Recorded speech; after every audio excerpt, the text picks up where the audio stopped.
साथियों नमस्कार, बहुत बहुत स्वागत, अभिनंदन आपका आपके अपने YouTube चैनल संस्कृत ग्रुप्स पर। साथियों आज बात कर रहे हैं हम शाला दर्पण पर जो नया स्कॉलरशिप का ऑटो प्रोसेस सिस्टम है उसके बारे में। पिछले वीडियो में हमने बात करी थी स्कूल लॉगिन के माध्यम से जो संस्था प्रधान हैं या शाला दर्पण प्रभारी हैं वो कैसे स्कॉलरशिप के इस नए मॉड्यूल को या जो बच्चे हैं उनकी डिटेल्स को कैसे देखेंगे, कैसे हम वर्क इंचार्ज मैपिंग करेंगे।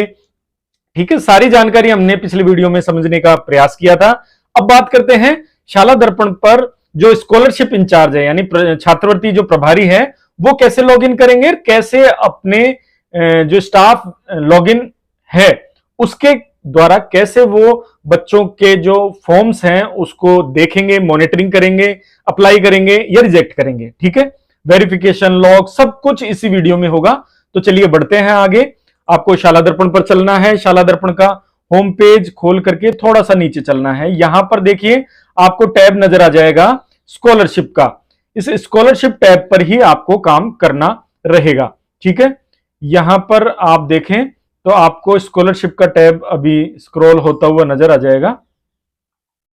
हम बढ़ते हैं आगे, एक मिनट।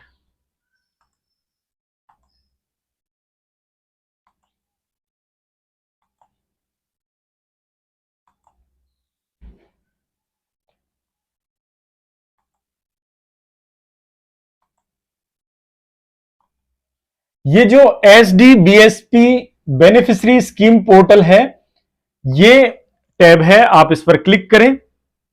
क्लिक करने के बाद ये देखिए कुछ इस तरीके का आपको यहां इंटरफेस नजर आता है। इसमें आपको स्कूल या ऑफिस लॉगिन पर क्लिक करना होगा।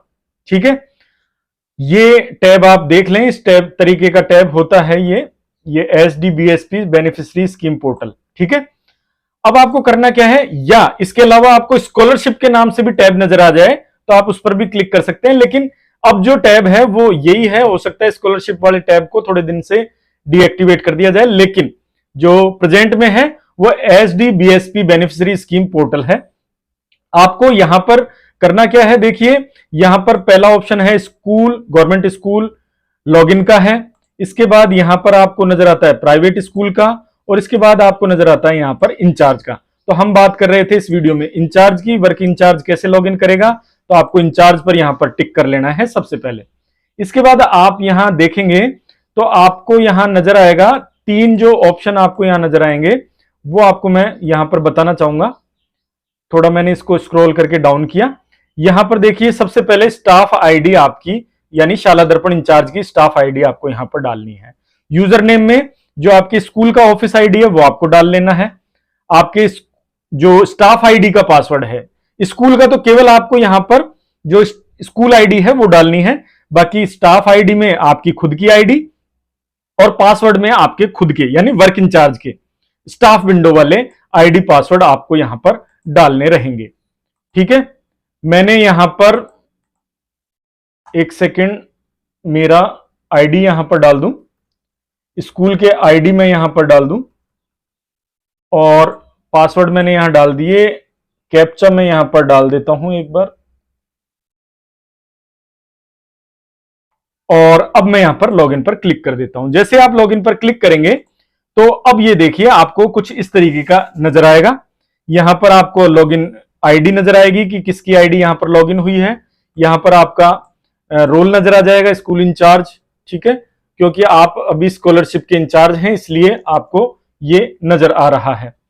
अब यहां पर तीन स्कीम है, अदर स्कीम, राजश्री स्कीम और प्री पोस्ट मैट्रिक स्कीम। तो राजश्री जो स्कीम है वो भी अब आपको यहीं से ही आगे बढ़ना है, तो उस पर हम बाद में बात करेंगे। पहले हम बात कर लेते हैं प्री एंड पोस्ट मैट्रिक पर। इस पर आप क्लिक करें। इसी तरीके का टैब आपको शाला दर्पण पर नजर आ सकता है होम पेज पर, लेकिन आप इसके माध्यम से नए टैब के माध्यम से भी आ सकते हैं। यहां पर आप सेशन सेलेक्ट कर लें। स्कॉलरशिप ट्राइब प्री मैट्रिक मैंने यहां सबमिट किया। जैसे ही आपने सबमिट किया वही नोटिफिकेशन आपके सामने है, आप इसको पढ़ लें, समझें। अब बात करते हैं डैशबोर्ड की। डैशबोर्ड आपके सामने खुला हुआ है। अब मेरी स्कूल में बच्चे चाहे SC ST OBC में कितने ही हैं, लेकिन उन बच्चों में जो ग्रीन टिक जिन सभी बच्चों के आ रहा था, ऐसे बच्चों के टोटल एप्लीकेशन यहां बताए जा रहे हैं 4। ठीक है, यानी कि बाकी बच्चों के कहीं ना कहीं किसी न किसी स्तर पर कोई प्रॉब्लम है, इसलिए उनको इसने सिस्टम ने, ऑटो प्रोसेस सिस्टम ने पात्र नहीं माना है, केवल 4 ही एप्लीकेशन पात्र मानी है। और अभी 5 स्कॉलरशिप चालू है, यानी कि pre matric SC, pre matric ST, pre matric OBC, pre matric 6 से 9 टू 10th एससी और pre matric 9 to 10th ST. इस तरीके से 5 स्कॉलरशिप है। धीरे धीरे जैसे जैसे और स्कॉलरशिप जुड़ेगी तो यहां संख्या बढ़ती जाएगी। ठीक है, तो ये तो था डैशबोर्ड जो हमने समझा। ठीक है, अब बात करते हैं स्टूडेंट एलिजिबिलिटी, जो कि हमने हमारे स्कूल के आईडी से भी चेक की थी। ठीक है, वही क्लास 6 से 8 6th हमने शो स्टूडेंट पर क्लिक किया तो वही चीज आपको यहां पर नजर आ गई। इसलिए ये दोनों चीज तो आपको स्कूल आईडी से भी देखने को मिल जाएगी। लेकिन अब बात कर रहे हैं हम स्टेप 1 की, जिसका उल्लेख नोटिफिकेशन में दिया गया है। तो स्टेप 1 हमने क्लिक किया, 2023-24 यहां पर सिलेक्ट है। अब यहां पर हम बात कर रहे हैं एससी स्टूडेंट 6 से 8 की प्री मैट्रिक की। क्लिक किया, शो स्टूडेंट, ये देखिए स्टार्ट डेट 21 जुलाई से स्टार्ट है, 31 जुलाई पर ये खत्म हो जाएगी। Auto lock start after 10 days. ठीक है, इसके बाद ऑटो लॉक हो जाएगा। ठीक है, 31 तक तो ये इंतजार करेगा, इसके बाद ये ऑटो लॉक कर देगा यदि डेट नहीं बढ़ती है तो। ठीक है, अब यहां पर 3 कैटेगरी है, एलिजिबल, अप्लाई और रिजेक्टेड। आपने एलिजिबल पर टिक किया हुआ है, अप्लाई जिन्होंने किया हुआ है उनको देखना है तो आप अप्लाई पर, और रिजेक्टेड जिनको देखना है तो उनको रिजेक्ट पर क्लिक करके आप देख सकते हैं। बात करें पहले एलिजिबल की, तो शो स्टूडेंट पे जाते ही आपको एलिजिबल बच्चों की संख्या यहां नजर आ जाएगी। देखिए, हम बढ़ते हैं आगे। ये देखिए कक्षा 6 और कक्षा 8, इसमें एलिजिबल बच्चों की संख्या इसने जो मानी है वो ये मानी है कि टोटल एलिजिबल स्टूडेंट ये हैं, इनमें से कितनों का टोटल अप्लाइड है, मैनुअल कितनों का अप्लाइड किया, ऑटो अप्लाइड कितने हुए और रिजेक्ट कितने हुए। ठीक है, ये एक स्टैटिक आपके सामने नजर आ जाएगा। ठीक है, कक्षा 7 यहां नहीं ली क्योंकि हो सकता है उनके सभी में किसी न किसी कॉलम में रेड क्रॉस हो। ठीक है, अब बात करते हैं क्लास 6 पर हम एक एग्जाम्पल के रूप में कि जिनको सिस्टम ने ऑटो फॉरवर्ड कर दिया। यहां देखिए ऑटो अप्लाइड में हम देखेंगे तो 3 + 1 4 और 3 7, सॉरी 3 इधर बॉयज इधर गर्ल्स, टोटल तो 3 तो लड़कियां और 1 लड़का, 4 फॉर्म को हमारे सिस्टम ने ऑटो अप्लाइड कर दिया है। अब हमको यह चेक करना है कि ये सही है कि नहीं है।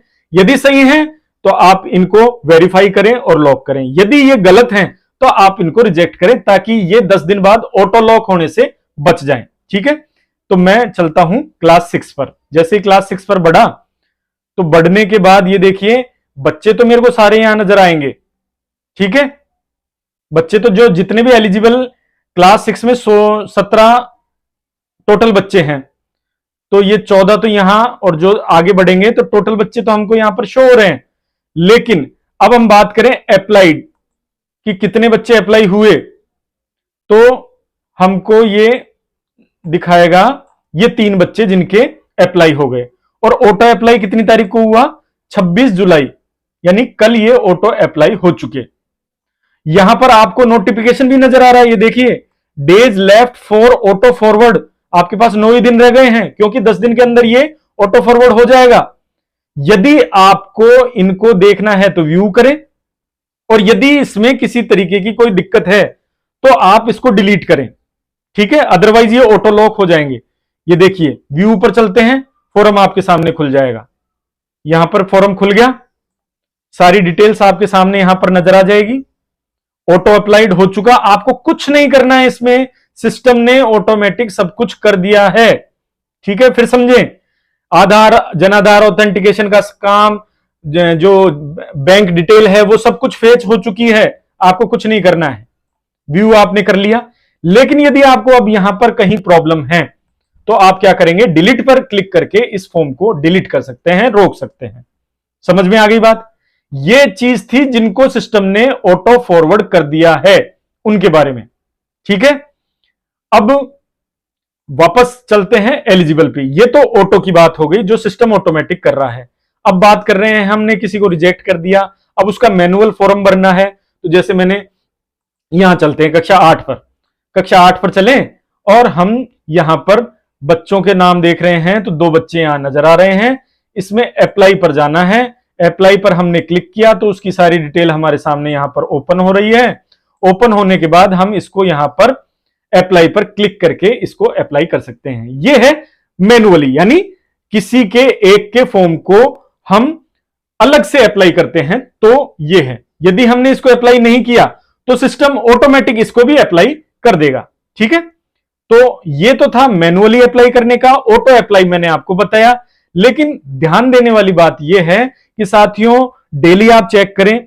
सबसे पहले चेक करें एलिजिबल स्टूडेंट्स में आपको कितने बच्चे नजर आ रहे हैं, उसमें से किन किन को आप पात्र मानते हैं जिनका कि आपके पास दस्तावेज गत वर्ष या इस वर्ष, मान लो कोई बच्चा पिछले साल किसी सरकारी स्कूल में कक्षा 6 में पढ़ता था, वहां उसने छात्रवृत्ति ली है और अब वो आपकी स्कूल में आ गया, शाला दर्पण से टीसी लेकर के आया है, उसका आपने शाला दर्पण से ही प्रवेश कर लिया, तो निश्चित रूप से आपको वो दोनों बच्चे यहां पर आधार जनाधार ऑथेंटिकेट करने की जरूरत नहीं पड़ेगी, आपको उनका अप्लाई करने की जरूरत नहीं पड़ेगी, क्योंकि ये उदाहरण मैं जिन दो बच्चों के दे रहा हूं ये किसी अन्य स्कूल से, राजकीय विद्यालय से हमारे विद्यालय में आए थे, तो इसका फॉर्म भरने की हमको जरूरत ही नहीं पड़ी। ये देखिए सारी चीज यहां पर आपको टिक, ग्रीन टिक में नजर आ रही है। अब यदि इस बच्चे के अंदर आपको कहीं कोई समस्या आ रही है तो आप इसे रोक सकते हैं, चूंकि ये ऑथेंटिकेट हो चुका, क्योंकि अब जो नया सिस्टम जनरेट किया गया है उसमें यही बताया गया है कि आपको बार बार उनके डॉक्यूमेंट्स लेने की जरूरत नहीं है, बार बार उनसे संबंधित जानकारी एकत्रित करने की जरूरत नहीं है। एक बार आपने कर लिया तो बस आपको उसकी निगरानी ही करनी है, उसकी देखरेख ही करनी है। यदि आपको कहीं कोई गड़बड़ नजर आती है, कहीं कोई आशंका नजर आती है, तो आप उसको रिजेक्ट करके उससे संबंधित जो भी दस्तावेज आपको चाहिए वो देखें, वेरीफाई करें, सत्यापन करें, उसके बाद आप उसको अप्लाई करें मैनुअली, नहीं तो सिस्टम तो ऑटोमेटिक उसको अप्लाई करेगा ही। ठीक है, यह सारा काम आप जब कर लें तब जाके आपके पास देखिए यहां पर आता है दूसरा स्टेज वेरीफाई का। आप यहां बढ़े 6 to 8 पर मैंने क्लिक किया, शो स्टूडेंट किया। अब जो बच्चे फॉरवर्डेड थे केवल वही यहां आपको नजर आते हैं, जैसे क्लास 6 के 3 बच्चे आपको यहां पर नजर आ गए। अब आपको चेक टू वेरीफाई में क्लिक करना है और वेरीफाई स्टूडेंट पर क्लिक करना है। चेक टू वेरीफाई पर क्लिक करना है और वेरीफाई, जैसे ही आप चेक टू वेरीफाई पर क्लिक करेंगे तो ये वेरीफाई स्टूडेंट हो जाएगा और वेरीफाई एप्लीकेशन पे क्लिक करके आप इसको वेरीफाई कर सकते हैं। ठीक है, और लास्ट में बचता है आपका लॉक। तो चूंकि आपने अभी तक किसी को लॉक नहीं, वेरीफाई नहीं किया है, इसलिए आपको यहां पर अभी कोई बच्चा नजर आएगा ही नहीं। ठीक है, केवल आपको उनकी एप्लीकेशन यहां नजर आएगी और फाइनल लॉक के लिए यहां बताया जा रहा है। आपको कहीं कुछ भी कोई डॉक्यूमेंटेशन का काम यहां नहीं करना, किसी तरीके का कोई प्रोसेस यहां नहीं करना, केवल शाला दर्पण प्रभारी को इसकी मॉनिटरिंग करनी है, संस्था प्रधान को इसकी मॉनिटरिंग करनी है। यदि कहीं कोई उनको समस्या है, कहीं कोई दिक्कत है, तो वो इसको रिजेक्ट कर सकते हैं, डिलीट कर सकते हैं और रोक सकते हैं। ठीक है, आशा करता हूं इस वीडियो में आपको बताई गई जानकारी आपके काम आएगी। आप यदि इस वीडियो से संतुष्ट हैं तो आप अपने साथियों के साथ निश्चित रूप से इस वीडियो को शेयर करें, क्योंकि ये नया तरीका है। पिछली बार भी ऑटो लॉक प्रोसेस हल्का फुल्का स्टार्ट हो गया था और जब हमने बच्चों को रिजेक्ट नहीं किया था तो फॉर्म ऑटोमेटिक आगे फॉरवर्ड हो गए थे, जिसके लिए फिर बाद में हमको डीओ लेवल पे या संभाग लेवल पे मेल करके बच्चों के फॉर्म रिजेक्ट करवाने पड़े थे। ठीक है, लेकिन अब आप इनको देखें, समझें और उसके बाद इस पूरे प्रोसीजर को अपनाएं। आशा करता हूं दी गई जानकारी निश्चित रूप से आपके काम आएगी। और कोई समस्या आपको नजर आती है तो आप कमेंट बॉक्स में जरूर लिखिए, कोशिश करूंगा समस्या का समाधान करने का। ठीक है साथियों, मिलते हैं अगले वीडियो में, तब तक के लिए नमस्कार।